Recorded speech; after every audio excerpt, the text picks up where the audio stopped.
A'udzu billahi minasyaitonir rajim. Bismillahirrahmanirrahim. Assalamualaikum warahmatullahi wabarakatuh. Alhamdulillahirabbil alamin wassalatu wassalamu ala asyrofil anbiya'i wal mursalin wa ala alihi wa sahbihi ajmain. Rabbi shrah li sadri wa yassir li amri wa hlul 'uqdatam min lisani yafqahu qawli. Amma ba'd. Para hadirin jamaah subuh warahmatullah. Marilah bersama-sama kita dengarkan kajian subuh, sekaligus nantinya kalau ada tanya jawab bersama Ustadz Zulhidayat. Pada beliau kami persilakan.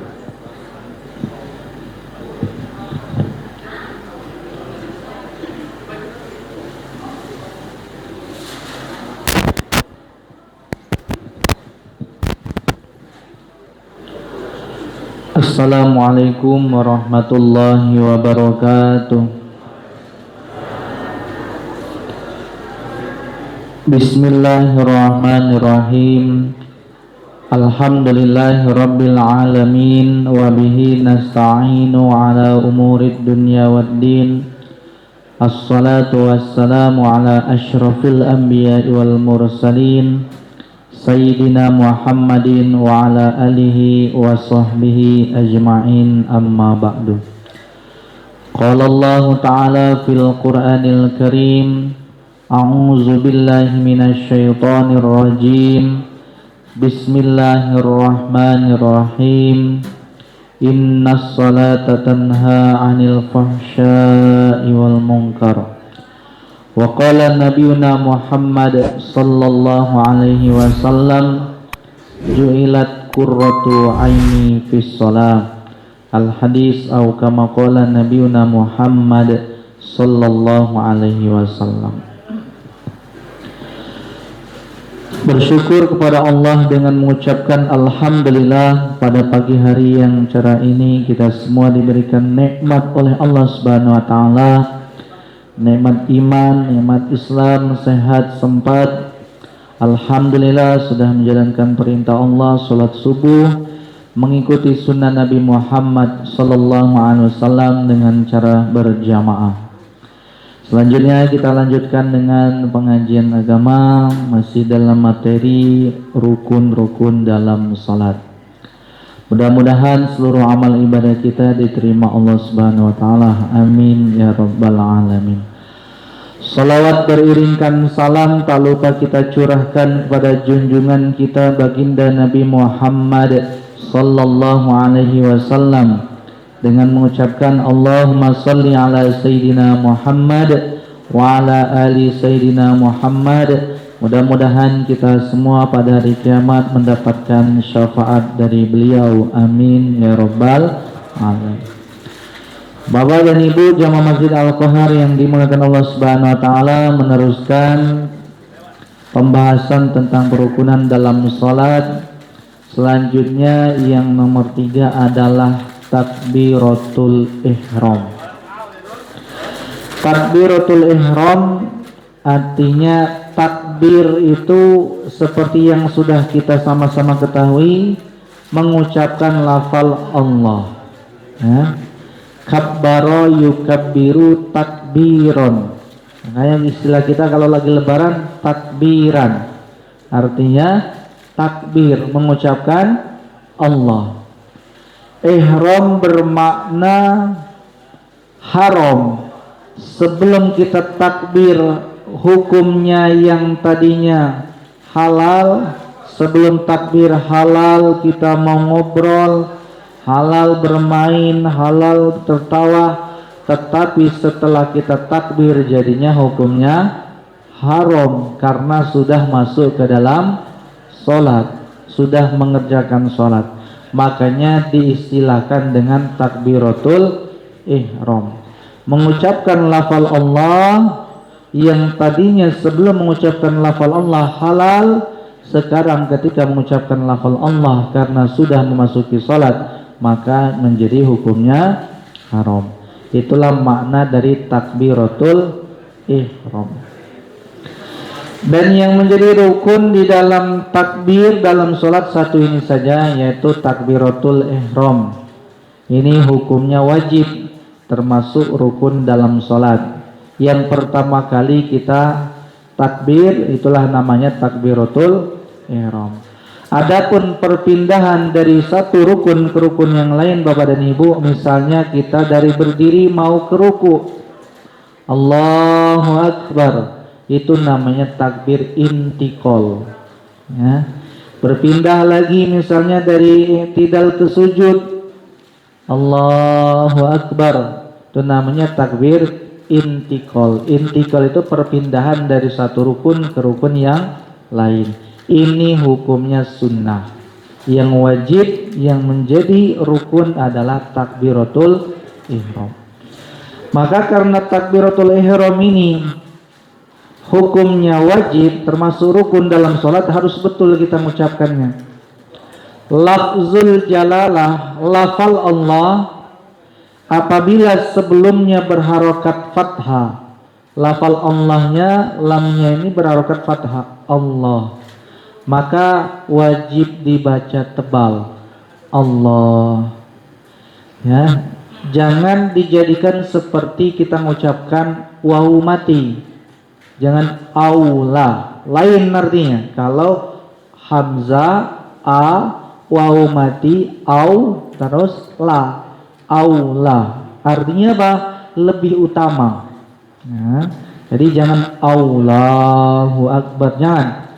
Kalau begitu lebih utama yang maha besar. Jadi nggak ada secara maknanya salah, ya. Jadi tebalkan lafal Allahnya, ya, apabila lafal Allahnya berharokat fathah. Kemudian lafal Allah juga, lafzul jalalah, apabila sebelumnya berharokat doma, maka juga dibaca tebal. Contohnya Rasulullah, ya, tebal. Jangan Rasulullah, tapi Rasulullah. Lafal Allah apabila sebelumnya berharokat fathah atau sebelumnya berharokat dhamma, maka lafal Allahnya wajib dibaca tebal, lafzul jalalahnya. Nah, karena ini termasuk rukun dalam sholat, maka harus kita tebalkan, ya. Hanya satu saja lafal Allah yang dibaca tipis, tidak dibaca tebal, tidak dibaca tafkhim, tapi dibaca tarkik dalam tajwidnya, yaitu apabila lafzul jalalah, lafal Allah sebelumnya berharokat kasroh. Misal contoh yang biasa kita baca di akhir surat Al-Baqarah, mungkin pas lagi apa? Tahlilan, lillahi ma fis samawati wa ma fil ard. Lillah, lafal Allah, tapi sebelumnya berharokat kasroh, maka harus dibaca tipis. Jangan lillah, tapi lillah, ya. Ingat, dua dibaca tebal, fathah dan doma, satu dibaca tipis lafal Allahnya ketika sebelumnya berharokat kasroh. Selanjutnya, jangan sampai Bapak dan Ibu kita mengucapkan lafal Allahu Akbar, mengucapkan A-nya kepanjangan. Kalau mengucapkan A-nya kepanjangan, nanti juga berubah maknanya. Misal contoh, dipanjangkannya A-nya, Allahu Akbar. Kalau ada yang seperti ini, dirubah. Kenapa? Karena berubah maknanya ketika A-nya dipanjangkan, Allahu Akbar. Jadi pertanyaan, bukan Allah Maha Besar, tapi artinya ketika A-nya dipanjangkan, apakah Allah Maha Besar? Malah jadi pertanyaan jadinya, nggak sah sholatnya. Atau mungkin dipanjangkannya barnya, batal juga, nggak jadi. Misal Allahu Akbar, nah ini juga batal. Atau ditambahinya antara lafal Allah dengan akbar itu ditambahinya dengan huwa, Allahu akbar, Allahu akbar, Allahu akbar. Dengan ditambahi lafal huwa itu juga batal sholatnya.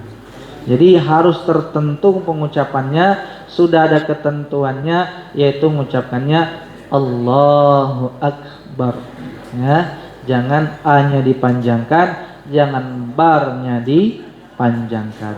Beda cara pembacanya, beda cara harokatnya, ya maka berubah maknanya. Maka perhatikan dalam masalah takbiratul ihram, karena ini termasuk rukun dalam sholat. Kalau salah sholatnya menjadi batal. Baik, sampai di sini mungkin ada pertanyaan dari Bapak dan Ibu tentang masalah takbiratul ihram. Silakan.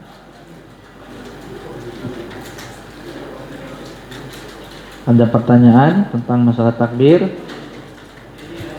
Silakan, ya.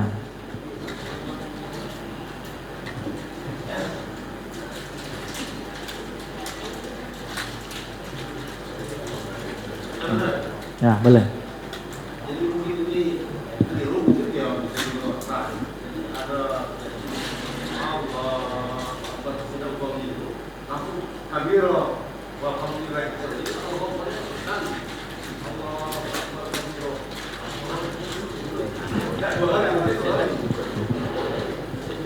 Ya, baik. Jadi kita kembali ke tadi, yang menjadi rukun dalam sholat adalah takbiratul ihramnya ya. Asalkan jangan disambungkan langsung, tidak apa-apa. Artinya dia misalnya ada jedahnya ya. Allahu Akbar baru kabiro gitu, tidak apa-apa ya. Tapi kalau dia langsung Allahu Akbar kabiro, nah ada juleh. Kenapa kata berubah ya? Jadi dikasih jedah dulu sebentar. Kemudian kembali ke bacaan doa iftitah itu sendiri adalah hukumnya apa? Sunnah. Jadi tetap sah ya. Ya. Cuman jangan langsung berarti mengucapkannya Allahu Akbar kabiro, jangan. Tapi Allahu Akbar kabiro walhamdulillahi katsira. Ya. Tetap sah. Ada lagi, silakan. Masalah takbir. Ya, silakan.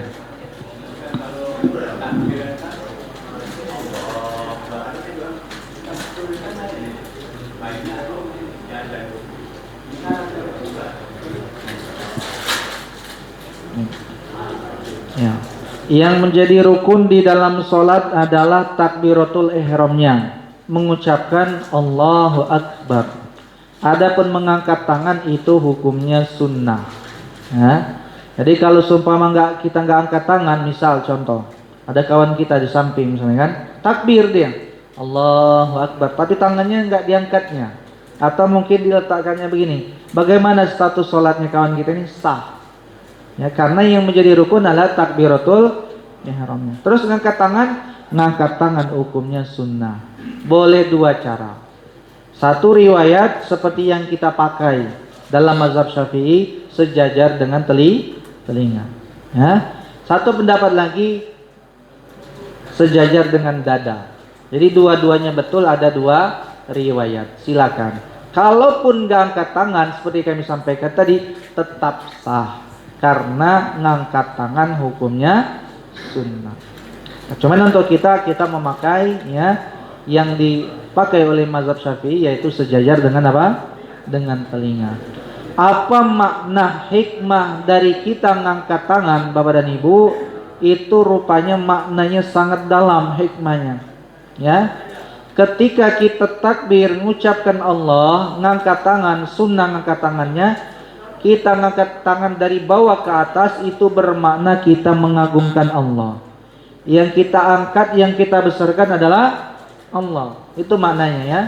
Jadi pas kita dari turun, kemudian pas kita mengucapkan Allahu Akbar, lisan kita mengucapkan Allah, hati kita membesarkan Allah. Yang maha besar, yang maha agung adalah Allah Subhanahu wa ta'ala. Maka kita angkat, kita besarkan Allah. Terus maknanya pas ngangkat isyarat ke belakang. Itu maknanya apa? Maknanya adalah hal-hal yang berhubungan dengan dunia, pekerjaan, semuanya pas kita lagi mengangkat kebesaran Allah dalam sholat, semuanya dibelakangkan. Kita angkat dulu kebesaran Allah, yang ke belakang ini isyarah menunjukkan kita belakangkan dunia. Pekerjaan tinggalkan dulu, urusan keluarga tinggalkan dulu, urusan yang lain tinggalkan dulu, masalah utang piutang tinggalkan dulu, mikirkannya ya, melunasinya nanti ya. Jadi ketika kita lagi apa? lagi takbir ngangkat tangan. Itu maknanya mengangkat tangan. Maka yang paling afdol tetap kita mengucapkan Allahu Akbar karena rukun dan ngangkat tangan karena mengambil kesunahan. Cuman kalau masalah sah ataupun tidaknya, ada kawan kita yang keangkat begini sah, ada yang begini juga sah. Di sisi yang lain, ada kawan kita nggak ngangkat tangan juga sah. Karena yang menjadi rukun adalah mengucapkan Allahu Akbarnya, bukan ngangkat tangannya. Baik. Ada lagi? Silakan. Ya.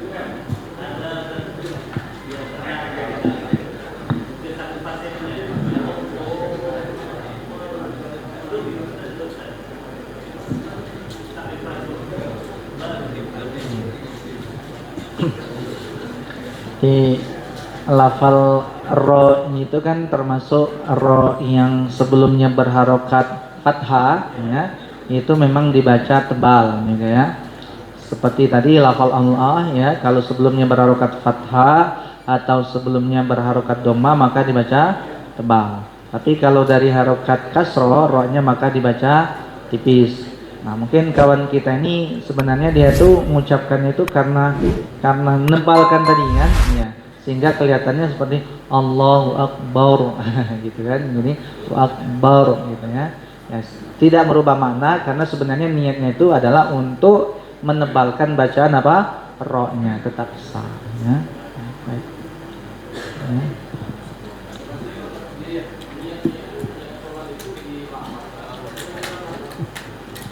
Dua-duanya. Jadi niat sudah kita pernah bahas. Kalau niatnya kita lafalkan dulu, ya. Satu, karena dalam mazhab Syafi'i yang namanya niat itu adalah menyengaja sesuatu yang dibarengkan dengan pekerjaannya, barengan tadi kan.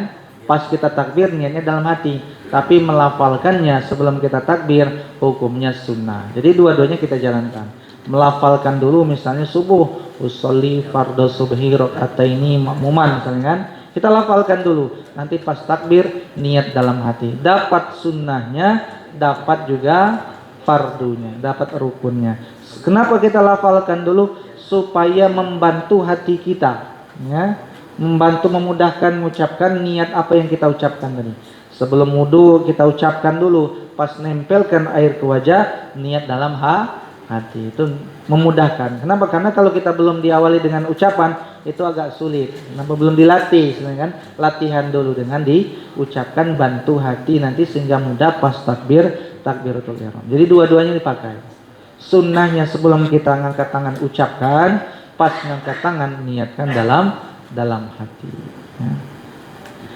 Nah, lagi silakan Bapak Ibu-ibu.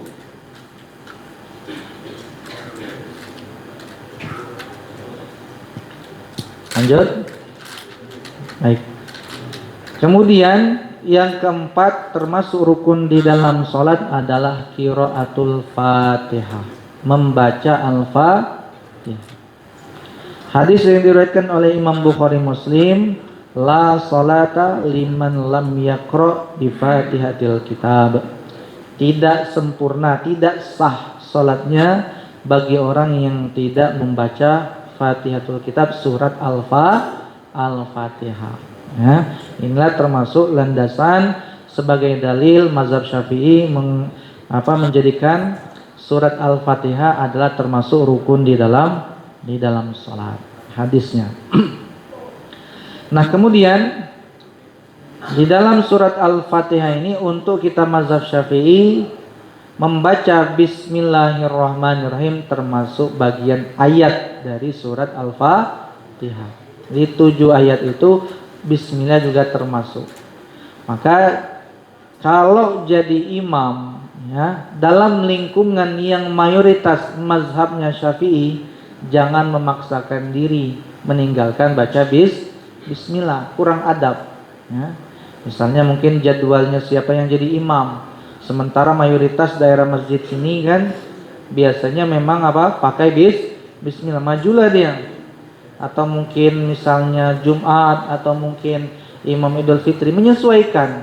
Sebagai adab seorang imam, dia harus menyesuaikan. Kalau daerah itu pakai Bismillah, maka jangan maksakan nggak pakai Bismillah. Kenapa? Karena kita mayoritas mazhab Syafi'i baca bismillah.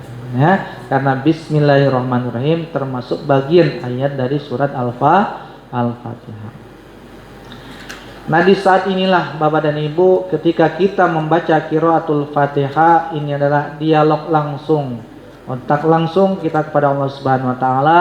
Maka supaya salatnya lebih khusyuk, lebih konsentrasi, apa yang kita baca kita tanamkan dalam hati kita, ini dijawab oleh Allah.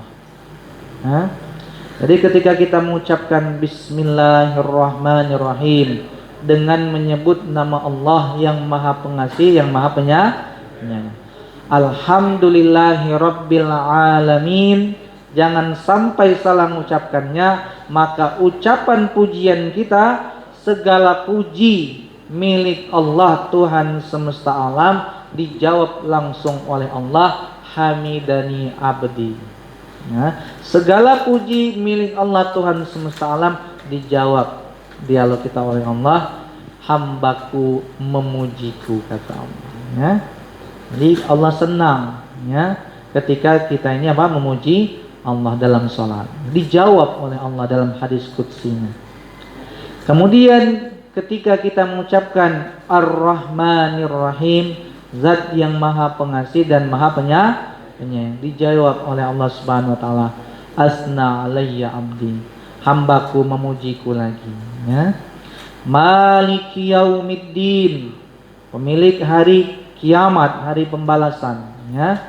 Maka Allah Subhanahu wa taala jawab, majjadani abdi, hambaku mengagungkanku.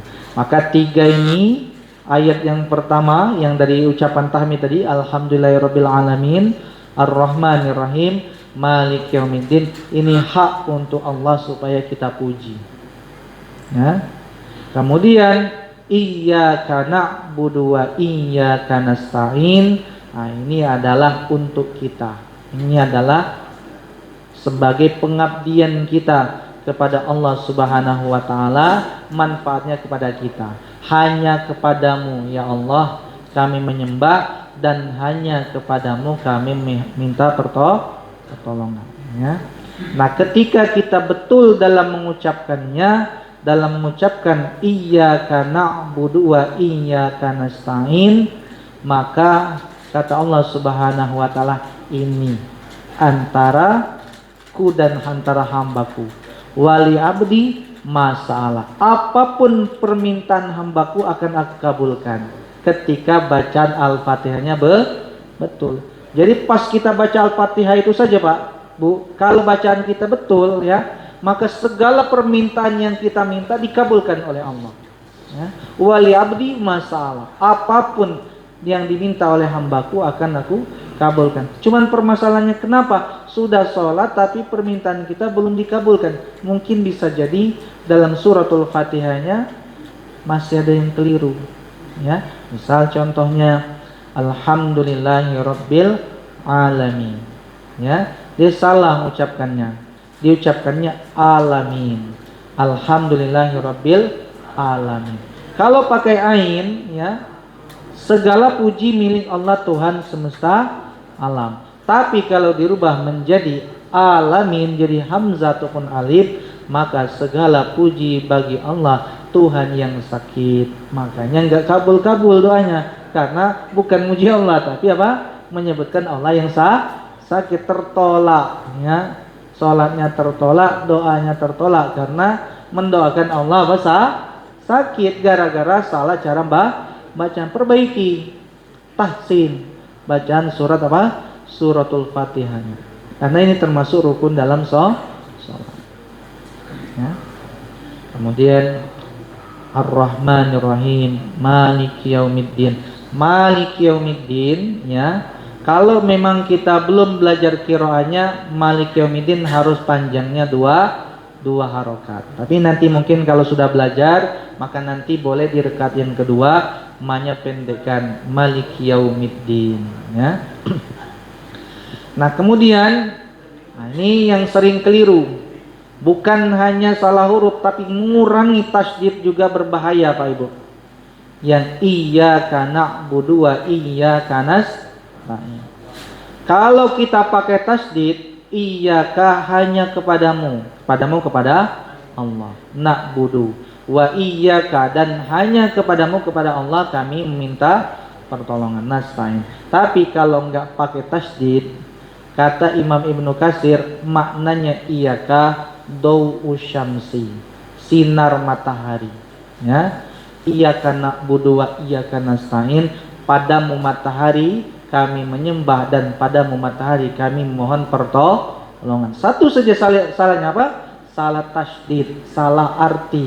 Kalau diyakini jadi murtad. Kenapa? Nyembah matahari, minta tolong kepada matahari. Jadi harus diperhatikan karena tasdid ini dalam surat Al-Fatihah termasuk bagian dari rukun sholat. Perbaiki.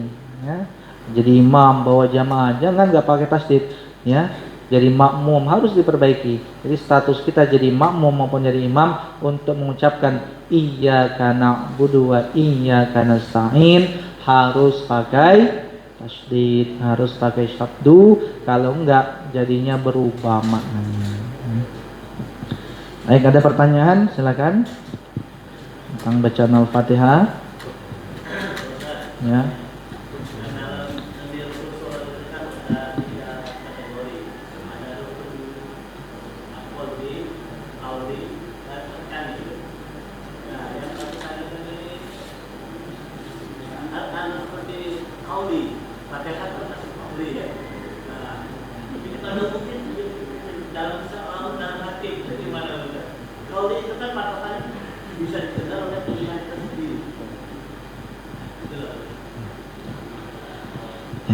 Baik Pak, betul ya. Jadi ini penting karena Al-Fatihah ini termasuk rukun, namanya rukun qauli. Apa rukun qauli? Qauli itu ucapan ya. Dalam sholat tadi seperti yang disampaikan ada namanya rukun qauli. Rukun yang berupa ucapan, harus diucapkan. Surat Al-Fatihah harus diucapkan. Kemudian takbiratul ihram harus diucapkan Allahu Akbar.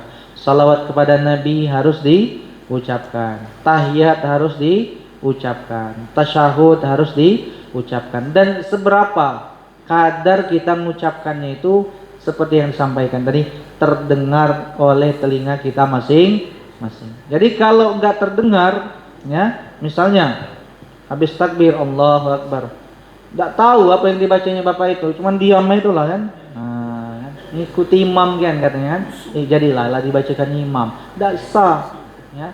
Karena kita sebagai makmum kita juga wajib baca surat Al-Fatihah. Yang namanya membaca itu harus terdengar, ukurannya telinga kita masing-masing. Kalau dalam hati tidak sah sholatnya. Lah capek-capek itu sholat tapi tidak sah. Kenapa? Karena rukun ucapan yang berupa ucapan tidak kita lafalkan, tidak kita ucapkan. Jangan juga berlebihan, ganggu. Nah, ini banyak kan? Bukan hanya telinganya, tapi telinga tetangganya lah kedengaran juga. Alangkah kerasnya, Pak.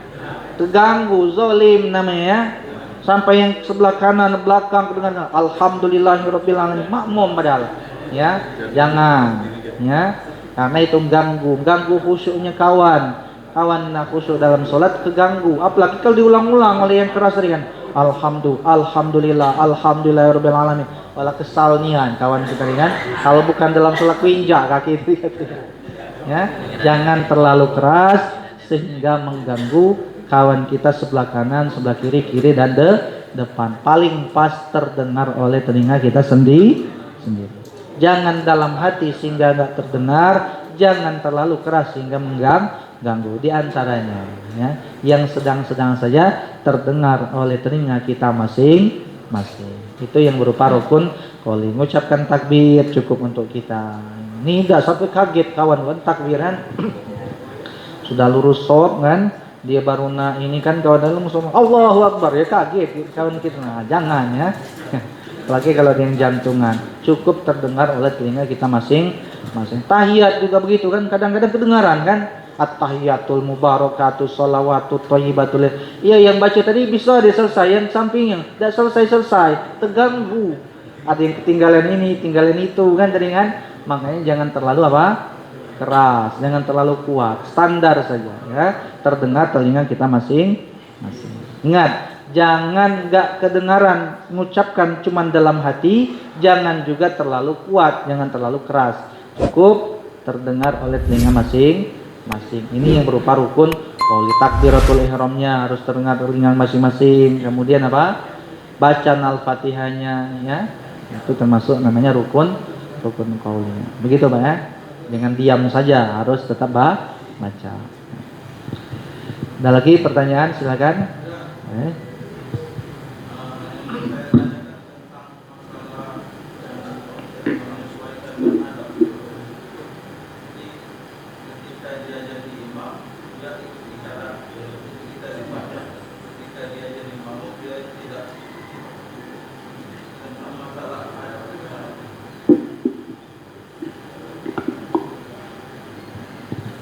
Pertanyaannya?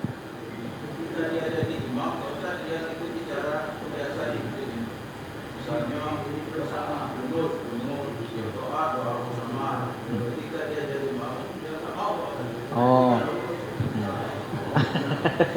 Ada juga yang itu ya. Iya. Nah, kita mungkin husnuzon, mungkin ada keperluannya, mungkin dia ada hajatnya, mungkin sehingga dia nggak bisa ngikuti untuk zikiran bersama, mungkin untuk doa bersama.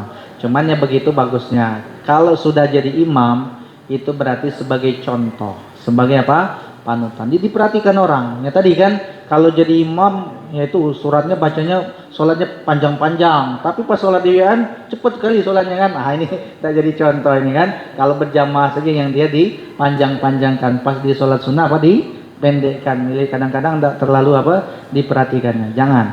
Kemudian tadi kalau dia imam zikirannya panjang, doanya juga panjang. Giliran bukan jadwal jadi imam, habis salam tidak kejinguan lagi pas salim tadi kan, pas salam. Nah jangan. Kalau mungkin memang bukan dalam keadaan daruratnya, maka tetap ikuti juga zikiran dan doa bersama. Banyak. Walaupun mungkin bukan wajib ya, zikiran dan doa bersama, tapi ini adalah sebagai motivasi kita bersama supaya berzikir sama-sama mengingat kepada Allah. Makanya dituntun oleh imam istighfar 3 kali. Jadi makmum nih, sekarang nih bacanya apa waktunya istighfar. Kemudian diantaranya dalam baca ayat kursi. Kemudian ada hadisnya supaya kita itu setelah sholat baca tasbih 33 kali, tahmid 33 kali, takbir. Ada 2 riwayat. Ada satu riwayat 33 kali, ya satunya tambah la ilaha illallah wahdahu la syarikalah lahul mulku wa huwa ala kulli syai'in qadir ya. Yang satu lagi takbirnya Allah Akbarnya 34 kali. Boleh silakan ya. Nah, intinya kita sebagai imam ya, mungkin pas bukan jadwalnya imam, kalau tidak ada keperluan ngikuti imam yang jadi jadwal ya, sebagai adab. Karena jadi walaupun kelihatannya enggak masalah, cuman kan nanti jadi omongan. Nah, itu Bapak itu kalau ngimami kan kunut misalnya gitu kan, doanya panjang-panjang, zikirnya panjang-panjang, tapi kalau bukan jadwalnya imam ngilang terus misalnya. Habis salam langsung kabur. Jadi sebagai adab juga, walaupun bukan sebagai imam, tetap ngikuti berjamaah sampai selesai gitu ya.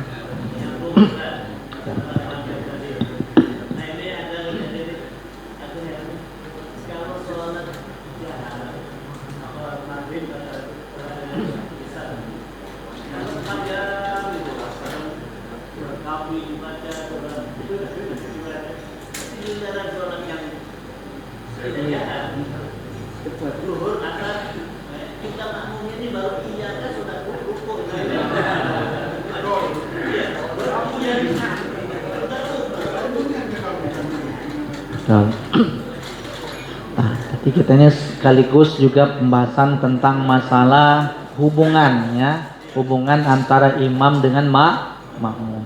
Sebagai imam perlu juga ingat, kita sebagai imam bukan cuma sholat sendirian, tapi di belakang kita banyak makmum. Ada orang yang sepuh, ada orang yang uzur, ada orang yang dia nggak kuat terlalu lama berdiri, ada orang yang gerakannya agak lambat ya, sehingga jangan terlalu cepat. Ini kalau yang jahar tadi Baca surat subuh, suratnya panjang-panjang misalnya kan. Surat maghrib jangan lambat. Tapi pas giliran zuhur alangkah cepatnya ya. Padahal Pak, Ibu ingat sama-sama yang dibaca adalah surat Al-Fatihah. Sebagai imam setelah Al-Fatihah disunahkan walaupun sholatnya sihir, zuhur dan asar disunahkan baca surat, tetap disunahkan. Cuman ini rupanya mungkin imam ini kalau yang sihir cuman baca Al-Fatihah pantasan ya. Makmum baca doa iftitah, baca Al-Fatihah, makmum rencana dan baca apa? Surat pendek. Rupanya imam kalau sholat yang sihir, yang zuhur cuman baca Al-Fatihah, kita baru nak malik yaumiddin, imam laru. Dia ini berarti cuman sholatnya untuk perhatikan diri, jangan ya. Perhatikan juga jamaah. Jamaah ingin mengambil afdolnya, ingin mengambil sunnah-sunnahnya, walaupun bukan wajib. Makmum juga ingin membaca doa iftitah. Mungkin jamaah dari makmum ini ada yang baca Al-Fatihahnya tartil, maka perlu kita perhatikan karena kita bawa jamaah. Jadi sama aslinya tuh baik dibaca di waktu jahar yang sholatnya keras maupun dibaca di waktu sir, bacaan kadar Al-Fatihahnya itu juga sama, nggak beda. Mentang-mentang sholatnya sir, bacaan Al-Fatihahnya ngebut disambung-sambungkan gitu kan. Giliran yang keras apa dibacanya pelan enggak, tapi jahar ditartilkan, lambatkan. Yang sir juga dibaca pelan. Ini penting supaya sholatnya apa teratur, tertib antara gerakan makmum dengan imam, sehingga imam tidak jadi kocar-kacir bacanya karena imam terlalu cepat. Penting ini untuk imam memperhatikan makmumnya. Ada lagi silakan ya.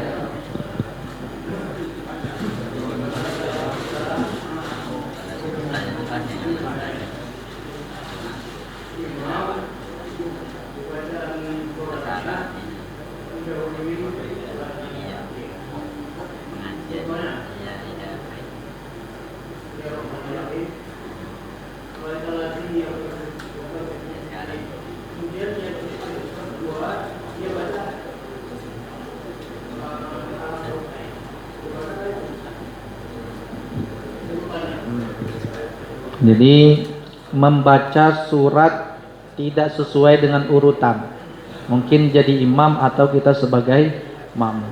Kalau pertanyaannya sah atau tidak, jawabannya sah ya. Seperti yang disampaikan di rakaat pertama setelah Al-Fatihah membaca surat Al-Maun, Ara'aital Lazi. Di rakaat yang kedua baca Alam Taro, padahal kan duluan Alam Taro baru apa? Ara'aital Lazi. Bagaimana status sholatnya? Sah. Kenapa sah? Karena baca surat hukumnya sunnah. Itu kalau kita bahasanya sah. Tapi secara adab ya, adab kita membaca Al-Quran ya, adab kita membaca surat sesuai dengan urutan sholat. Jadi rakaat yang pertama mestinya Alam Taro, rakaat yang kedua setelah Al-Fatihah baru apa? Ara'aital. Ini berarti belajar, imamnya ngerti berarti ya. Nah, berarti tertibnya hikmah. Kenapa? Karena sesuai dengan urutan apa? Urutan bacaan surat. Ini tidak. Rakaat yang pertama inna a'taina lah, senang makmum kan, pendek ini kan.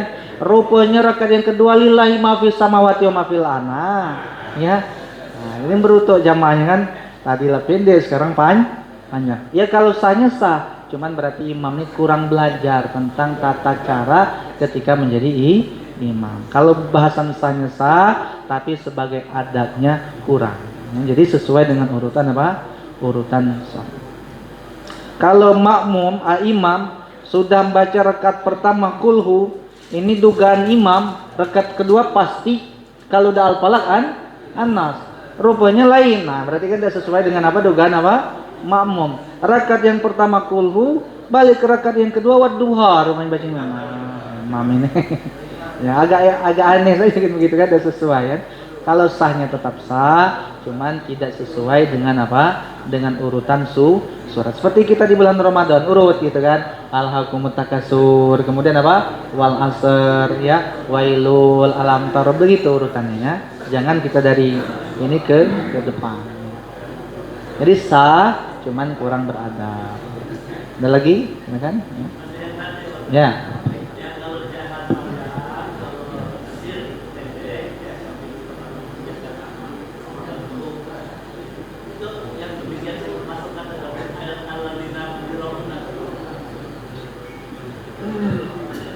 bisa jadinya, bisa jadi kalau orang-orang yang seperti ini giliran dia sholatnya yang jahar dia terlalu dipanjang-panjangkan, ya. Tapi giliran yang sir, sholat yang apa namanya itu, yang zuhur, asar, yang baca pelan, dia dipendek-pendekkan, ya. Artinya nggak sesuai kadar bacaan Al-Fatihah. Bisa jadi mungkin masih ada di dalam hati, mungkin, tapi kita nggak pastikan, nggak mungkin dia itu mungkin ada unsur riyaknya di dalam apa hatinya. Kenapa? Karena dia disengajakan, oh hafalan telah banyak gitu kan. Nah caranya bacanya tuh begini, jadi ganti-ganti surat. Tapi giliran surat ngimami zuhur, makmum belum selesai Al-Fatihah, dia terlalu cepat, bisa jadi ya itu ada apa, riya, ada pamernya, maka harus dirubah. Jadi kalau seperti itu kita harus rubah, perbaiki, karena pamer ini termasuk penyakit hati. Nah berarti yang sir juga harus kita panjangkan, kira-kira apa, normal, kira-kira jamaah makmumnya lah sudah selesai baca Al-Fatihah juga, ya. Hati-hati ya. Ada lagi, silakan Pak Ibu-ibu. Ya.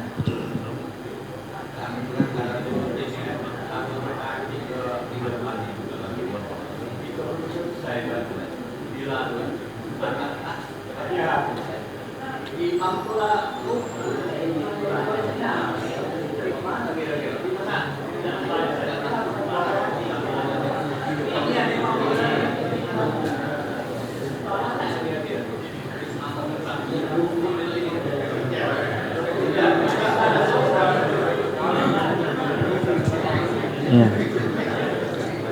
Jadi sebenarnya kadang-kadang memang bukan kesalahan dari makmum ya, tapi memang imamnya yang kurang bijak. Artinya terlalu cepat ya. Kenapa terlalu cepat? Karena makmum belum selesai secara umum, kecuali kalau makmum yang lain rata-rata selesai. Yang ini yang terakhir. Nah, ini berarti kan makmumnya yang ini ya. Tapi ini secara umum memang makmum ini belum selesai bacaan Al-Fatihah. Dalam sholat zuhur, imam terlalu keburu-buru. Mestinya kalaupun dia agak cepat, pas lagi ruku kan menjaga tumak nina. Sehingga kalau seandainya ada makmum yang mungkin belum selesai bacaan Al-Fatihah tadi, dia masih bisa nyusul ketika ruku. Tapi ini enggak, rukunya dicepatkannya, kemudian i'tidalnya juga agak cepat, sehingga makmum tadi agak ketinggalan banyak dalam apa? Dalam rukunnya tadi. Maka perlu diperhatikan, ini sebagai imam seperti tadi, jangan terburu-buru baca surat Al-Fatihahnya di dalam sholat yang dibaca sir. Nah, ketika misalnya imam agak cepat misalnya kan, agak cepat sudah ruku, sementara makmum masih mungkin baca ihdinas siratal mustaqim misalnya kan, kita nggak boleh mengikuti rukunya Pak imam, karena kita sebagai makmum harus selesai baca apa? Al-Fatihahnya. Berarti tetap kita selesaikan walaupun imam sudah ruku, karena kita ini apa? Wajib baca Al-Fatihah, selesaikan, cuma agak dipercepat misalnya siratal ladzina an'amta 'alaihim ghairil maghdubi 'alaihim waladdallin, baru kita nyusul imam. Jangan sampai kita belum selesai baru iyyaka na'budu wa iyyaka nasta'in, imam la ruku kita ikut ruku, dasar kita rakaat itu harus kita ulang ya. Jadi kalau kita belum selesai bacaan surat Al-Fatihah sementara imam sudah ruku, maka selesaikan dulu bacaan surat Al-Fatihahnya. Karena imam wajib baca Al-Fatihah dan makmum juga wajib baca Al-Fatihah. Makanya sunnahnya Pak Ibu, yang jadi imam setelah selesai baca Al-Fatihah kasih jeda. Ya, kasih jeda sebentar, diberikan waktu supaya makmum baca Al-Fatihah. Sunnah. Ghairil maghdubi 'alaihim waladdallin. Bareng-bareng. Imam mengucapkan amin, makmum mengucapkan apa? Amin ya. Artinya kabulkanlah doa kami. Diam sebentar. Nah, kemudian memberi kesempatan kepada makmum baca surat Al-Fatihah. Zuhur juga begitu mestinya ya. Setelah kita baca Al-Fatihah sir pelan tadi, kita perhatikan ini kira-kira selesai belum jamaah kan? Nah, kan terkira, makanya kita dianjurkan walaupun sholat zuhur imam tuh baca surat pendek ya. Ini mungkin surat-surat apa? Jangan juga zuhur lah sholat sir membacanya misalnya Yasin ya, kepanjangan, makmumnya kasihan kan? Ngaploi imam dalam sekali. Sholat sunnah boleh silakan, tapi kalau sholat sholatnya berjamaah jangan ya. Yang normal lah katakanlah, mungkin izaja atau mungkin alam taro dalam sholat yang sir tadi kan. Nah, nunggu jamaah kan, jamaah selesai. Ngapa imam ini belum ruku-ruku gitu. Nah, ya.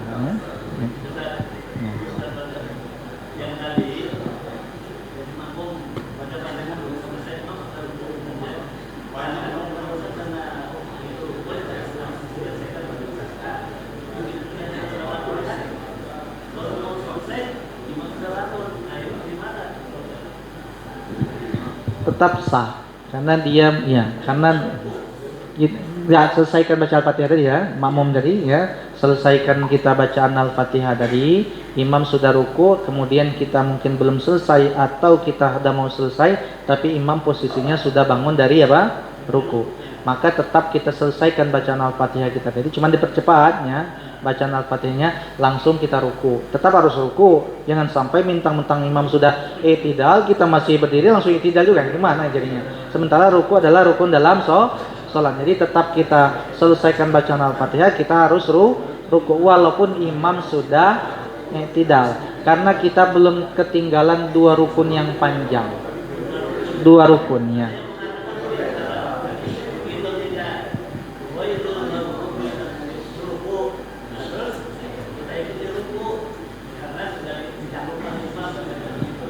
Itu yang ditanggung oleh imam adalah makmum yang masbuknya, makmum yang masbuknya. Tapi kalau kita namanya makmum yang muafik itu memang dari awal ngikut imam enggak ditanggung ya.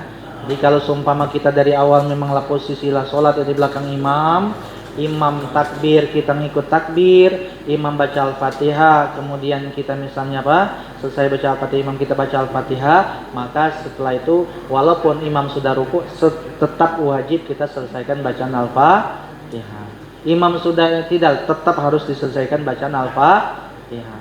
Nah, lain halnya kalau kita posisinya masbuk ya, baru datang ke masjid, imam sudah baca ihdinas siratal mustaqim, atau mungkin imam sudah baca surat pendek, kita baru takbir Allahu Akbar, baru kita baca Bismillahirrahmanirrahim Al-Fatihah, imam sudah ruku, maka kita langsung saja ngikut ruku. Padahal kan baru baca Bismillah, belum selesai. Nah, itulah yang dimaknakan, yang dimaksud adalah Al-Fatihahnya makmum ditanggung oleh imam. Ya, kondisinya berarti posisi makmumnya masbuk. Ya. Ada lagi silakan Pak Ibu, pertanyaan tentang Al-Fatihah.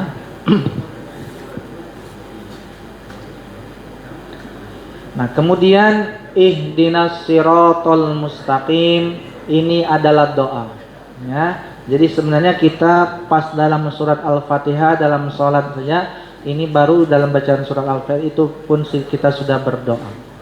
Tunjukkanlah kami jalan yang lurus. Ya, ini adalah doa, minta hidayah. Ya, sebaik-baik doa adalah doa hidayah. Maka betulkan bacaan ini karena ini adalah termasuk rukun dalam sholat. Jangan mustaqim, jadi kaf jangan, tapi mustaqim ya. Ihdinas siratal mustaqim ya. Kemudian siratal ladzina an'amta 'alaihim ghairil maghdubi 'alaihim waladdallin. Nah, ini yang biasanya keliru, baik makmum maupun imam kurang panjang dalam mengucapkan dolinnya. Kenapa? Karena itu harokat yang paling panjang, itu mad wajib musaqqal kilmi atau mad wajib kilmi musaqqal, panjangnya 6 harokat. Banyak yang kurang, imam kadang kurang, makmum kadang kurang 6 harokat. Padahal wajib itu 6 harokat, jangan dikurang, jangan ditambah.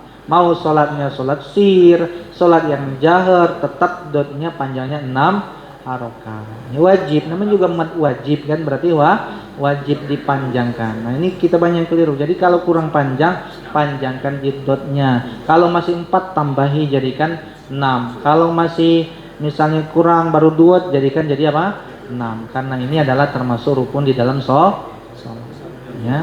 Setelah dipanjangkan, ditasdidkan kelam dolin ya. Kadang-kadang ada yang nggak ditasdid, dolin, jangan ya, karena tasdid tadi termasuk juga bagian dari surat Al-Fatihah bagian ayatnya, jadi harus ditasdidkan. Panjangkan dulu, dolin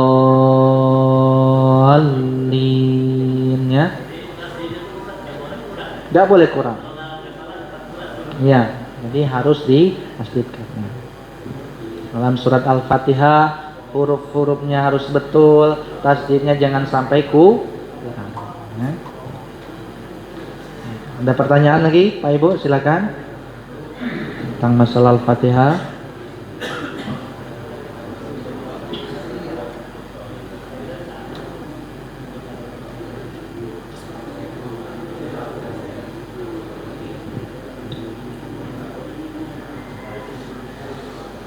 Baik, ada lagi? Silakan Pak, Ibu. Tidak ada? Baik, cukup dulu ya. Subhanakallahumma bihamdika asyhadu an la ilaha illa anta astaghfiruka wa atubu ilaik. Subhana rabbika rabbil izzati amma yasifun wa salamun alal mursalin walhamdulillahi rabbil alamin. Taqabbalallahu minkum.